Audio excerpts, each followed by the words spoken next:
everybody. Kalzune here with the Minarchist podcast. It is I, your host, Kalzune, still. And today, I'm making another one because I finally finished all my classes. So I can actually, finished is a optimistic word, but they're over.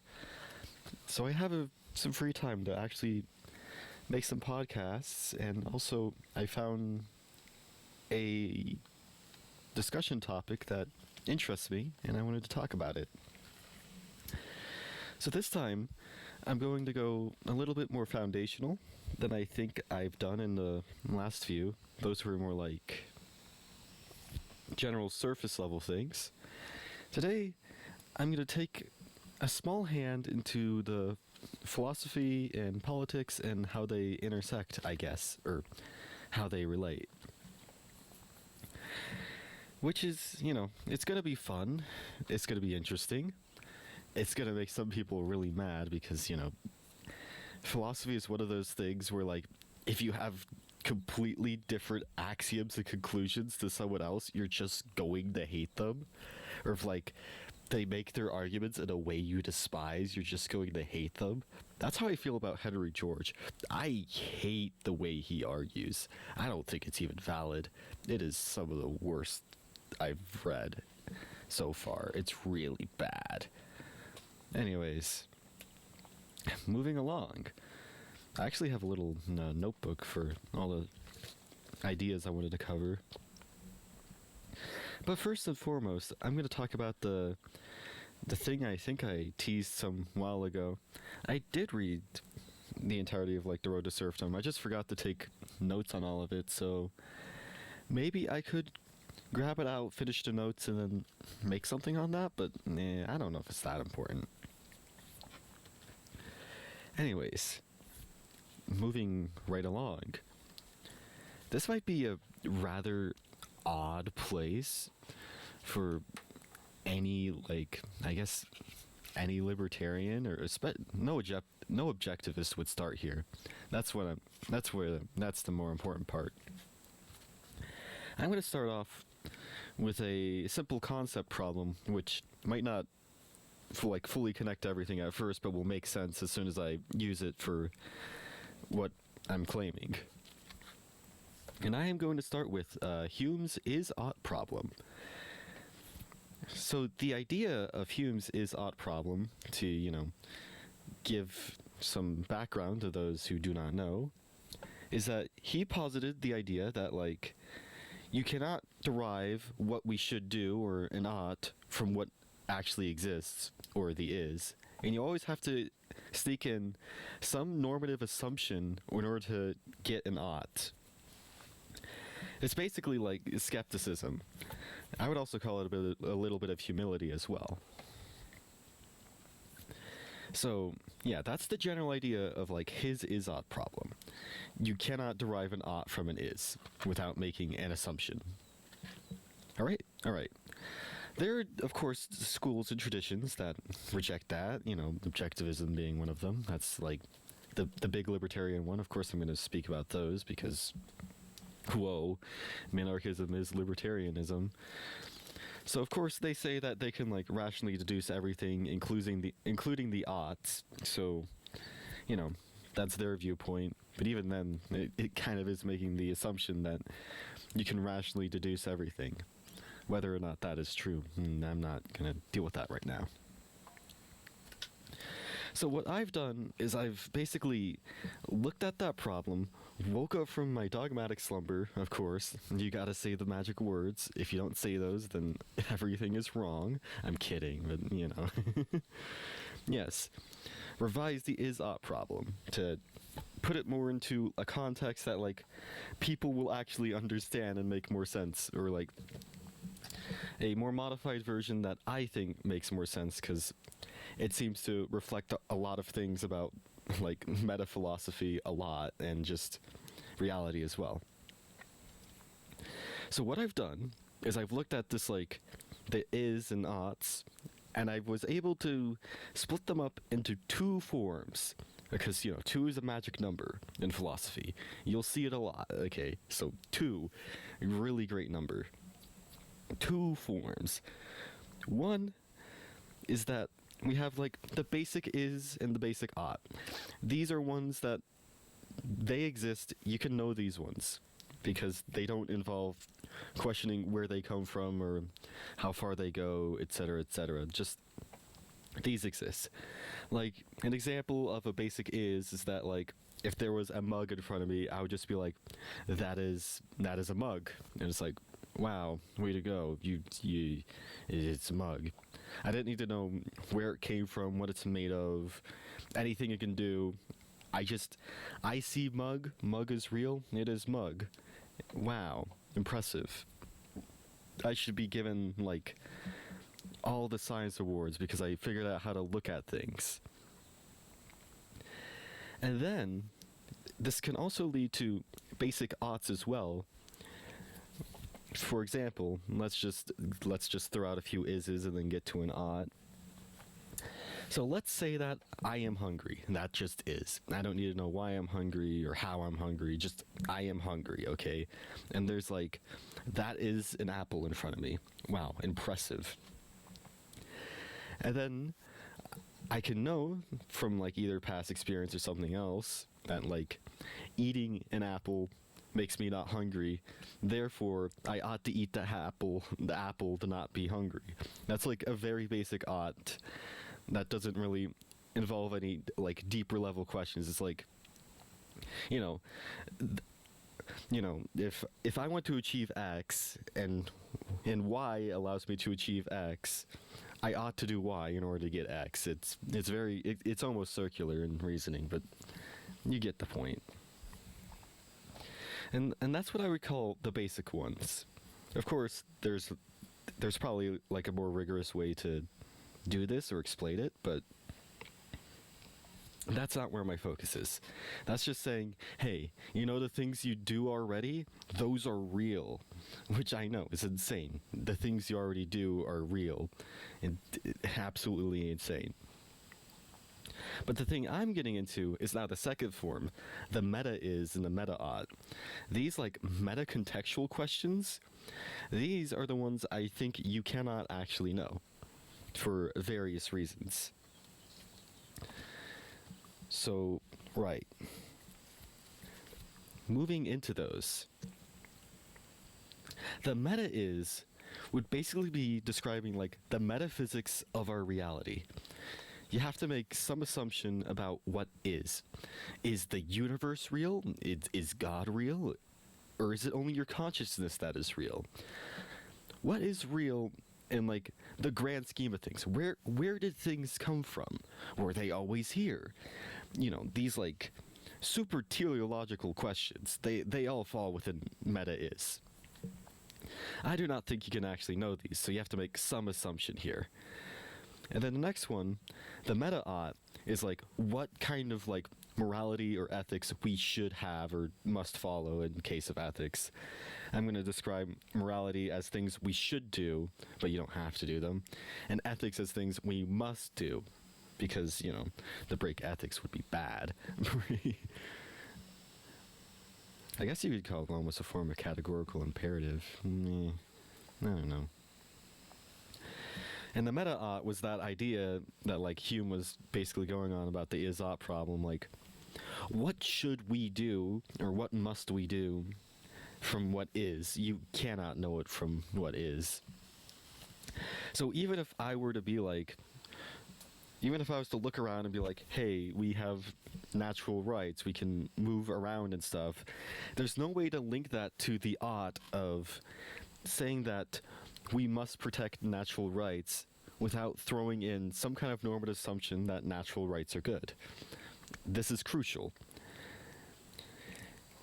And that leads me to where it is. What I would call like philosophical honesty or humility, or is it humility? I guess so. But it's like, you have to make two assumptions, at least two assumptions, in order to actually have a philosophy. You have to, you know, choose a meta is, choose a meta ought, and that is how you actually get your philosophical stance. For my case, What I am going to take is that for the is, I'm going to say that reality is real. Okay, I'm not going to say there's anything above it. I'm just going to say reality is real and consistent, and the universe is real. We exist within the universe, and the universe is the real thing. That's the assumption I'm making about reality. It feels the most correct from what I've experienced and went through. Reality is real. Things happen even though I'm not around. It's kind of crazy.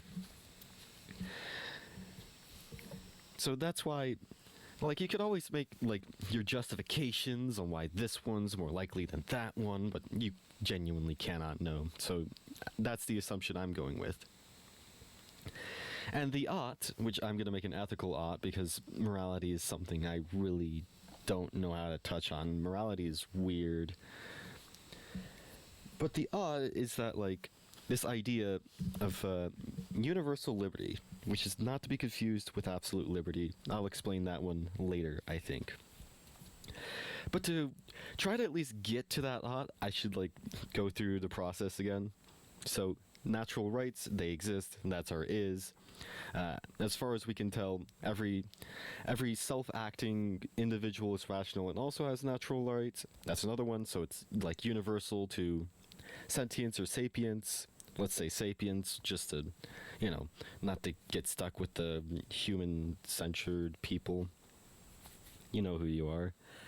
Anyways, so, yeah, those two.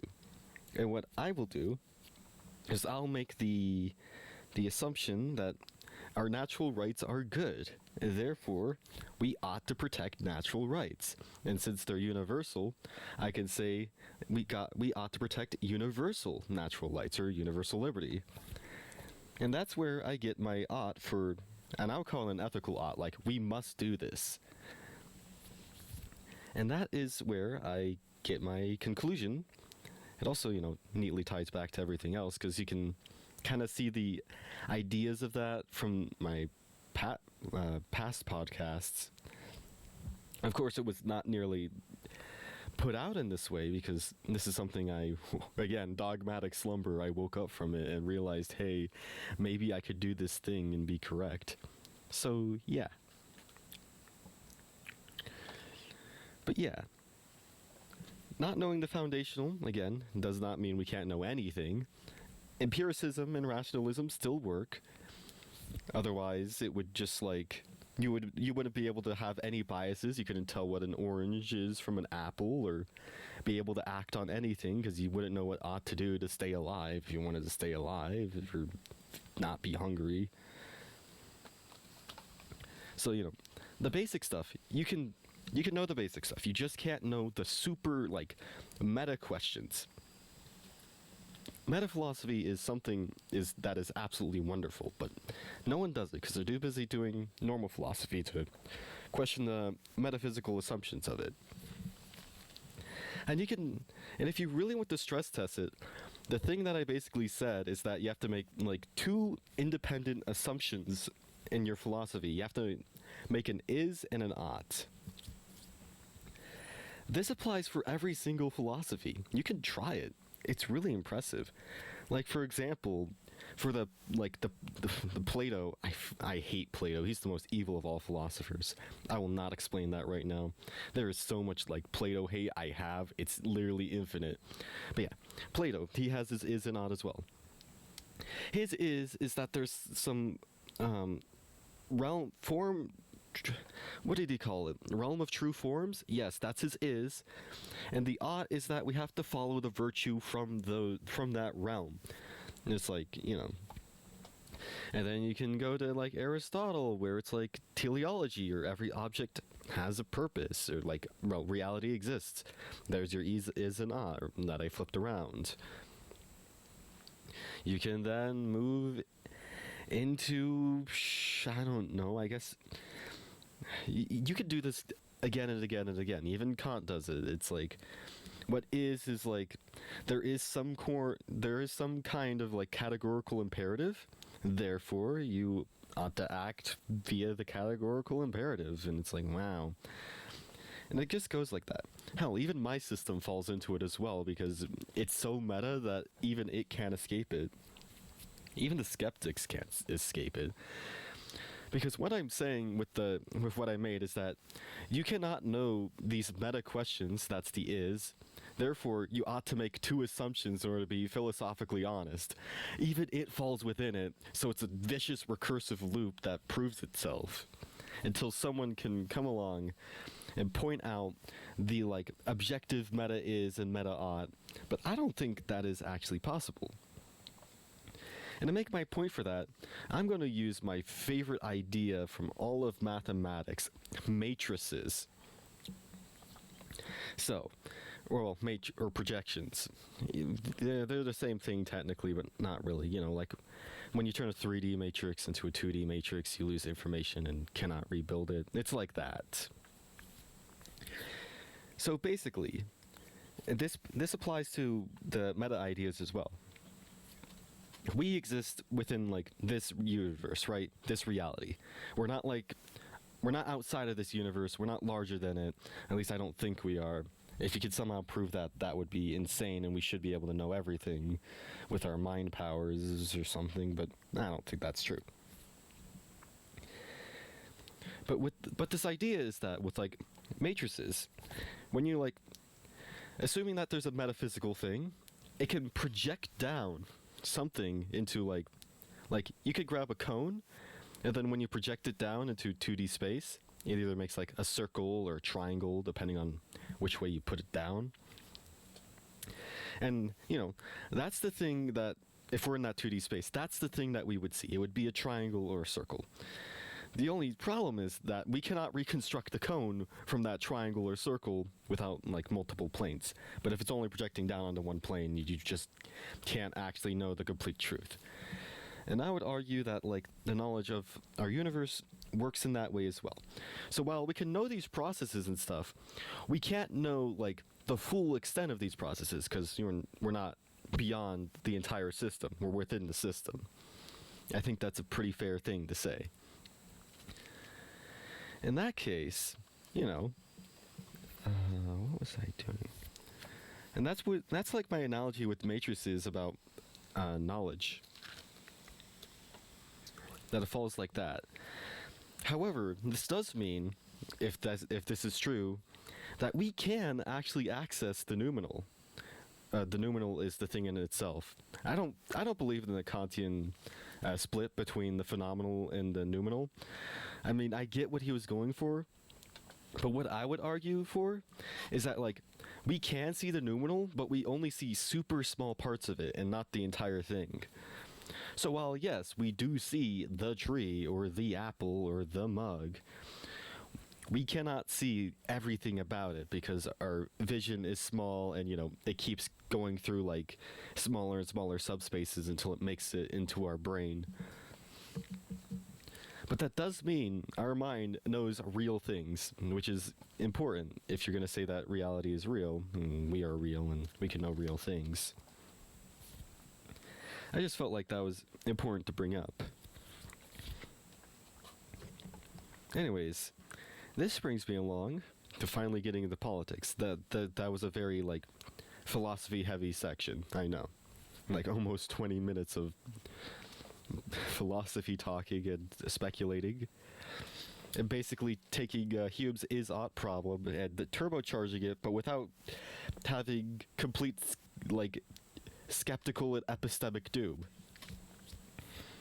All right, because I know they're like the nihilists. They take it like to the extreme.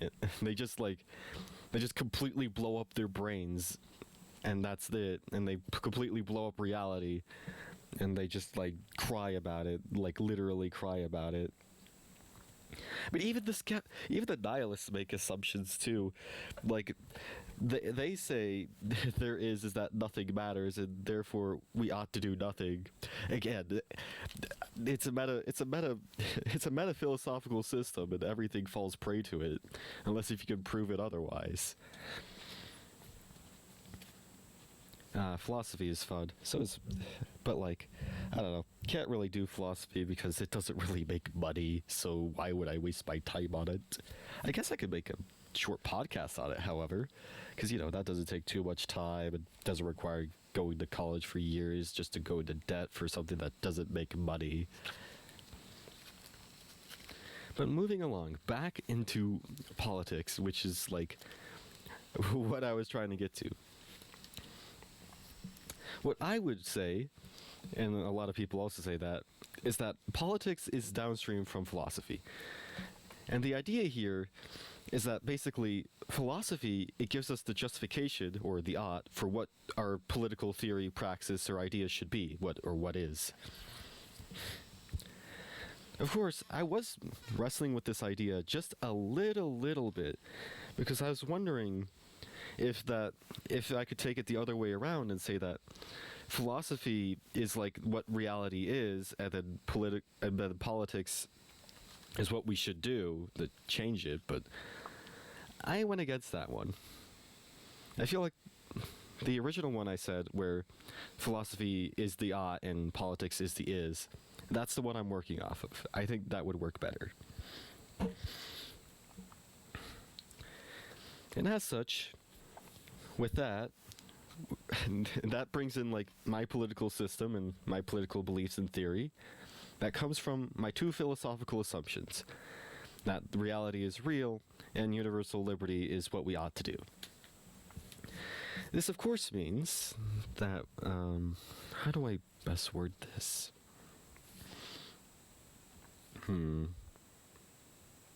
It's difficult to really link it all together. I thought about it a lot, but like actually speaking it and saying it, a little more difficult. But yeah, it goes into my system. Note the word that like I made like universal liberty my deontology or ought, and not absolute liberty. There's a difference. It actually matters a lot. I would say absolute liberty is the thing that like the various libertarian anarchists or other anarchists advocate for. Is that like we want to maximize our own individual freedom no matter what, which is like, okay, cool, that's your axiom. I can respect it heavily. It's consistent. Go you. Mine is working off of a more like universal framework where like everyone must have like some basic liberty that's universal. And that's, and, you know, that leads to all the minarchy and stuff where it's like, you know, some state system that, you know, protects everyone's rights, et cetera, et cetera, et cetera. And that also means it can go a little bit further to where it's like, if your liberty is compromised, either what's the word for state? Yeah. Either bureaucratically, economically, or socially, then that is an unjust system and unethical, and therefore must be countered with. It's how I get like justifications for the various things I go for, like if completely unchecked, unlimited capitalism or laissez-faire system doesn't stop exploitation or complete losses of liberty based off of abusing said complete economic like anarchy, either in forms of coal towns or other forms, then maybe we have to build a system that stops those said injustices. Same goes for like, you know, social impositions where, you know, you lose all your rights because all the community just starve you out for being a minority. And it also goes against the state as well. Like if the state is crushing you, then it's also unjust. And in a way, it kind of brings me to where I'm in a balancing game between the three of them. And that's not easy. Because I do believe that, like, the general systems, like, you know, like, general, like, free market capitalism, general, like, I guess it would be a form of social liberalism, but or just, like, choosing whoever you want, so freedom of association, you know, and, like those would be good, but I don't know if they would actually be desirable if left unchecked. There's no reason to assume that like other people would firstly hold the same beliefs you do, or secondly wouldn't like abuse what they have in order to get self-gain. I think public choice theory might play into this a little bit. You know, if politicians can be self-serving, so can people in a free market. If like the private defense agencies want to form a monopoly or cartel somehow, they might be able to do it just by having enough guns, and then now they're a state. But that's more of a... I think I went over that already. But yeah. I guess this is like a form of skepticism against what would basically be like considered your average like anarchist sacred cows, because yeah. Ooh, getting tired. This room is extremely warm. Might be in the 80s. I don't know if there's really anything else to talk about, because I genuinely just wanted to focus on the philosophy and politics, or well, the philosophical politics as well, like metaphilosophy. I just wanted to run this like idea through, have something about it get out so people could see it and think about it. Just generally getting it all to be the thing. Perhaps I'll write something about this, maybe not. I don't know, I kind of have a backlog. I have to make sure all the university stuff goes well, or better at least. I'm working on a fiction novel, that's a political fiction novel. That's fun. That's kind of half the reason I haven't been doing this. Reading books, and just other general things. It's been interesting. Didn't even know why I made this podcast. I guess it was a spur of the moment thing. Like, I had this great idea. I wanted to at least get it out. I did partially write it a little bit, but I didn't write it enough for it to actually matter. So speaking it out, however, it allows me to just speak it out, and there it is, and no one can do anything about it because it's real. And I guess it also, like, for those who are like philosophically inclined or serious, they could try to tackle with this meta system without trying to fall into the exact same gaps that I think exist. Because, you know, they have to disprove what I would call my metaphysical is-ought problem without falling into it. Anyways, I'm not really sure if there's anything else to talk about, but, you know, it also, like, because you know what axioms I'm working off of, the two basic assumptions, and what system I would build out of it. So, you know, that's how I get justifications for things where it's like, you lose absolute freedom, but it guarantees universal liberty. Of course, if you disagree with that, that just means you're working on different axioms than I am, which is completely fair. And also kind of, and now thinking about it, it kind of explains like the huge like schisms and incompatibilities of different ideas that ever reached a conclusion. It's anti-centrist, which is very based. Well, anti-centrist in the way that like two ideologies working off of different assumptions are just completely incompatible with one another. And it's just like, this idea here, I don't know what it is about this idea, but it genuinely felt like I woke up from a dogmatic slumber for real. When I was able to, like, crawl deep into a system and find something that just seems true, that, like, no one's just ever questioned. It's just like, yeah, philosophy is just the thing, and we find the truth, and yeah. And then I just find this, like, metaphysical system, or, like, metaphilosophical system that could give an explanation on why there's this, like, extreme disconnect. And also, like, you know, it does separate between the meta and the normal, because, you know, if you say you can't see anything, you're just as bad as Immanuel Kant, and I don't like him very much. He's not the most evil of all philosophers, because all of his evil comes from Plato, or Platonic-style thinking, but I don't want to get into Plato. I think this is a good place to actually cut it off, though, because it generally got through what I wanted, and I had my fun. So, I'll see you all next time.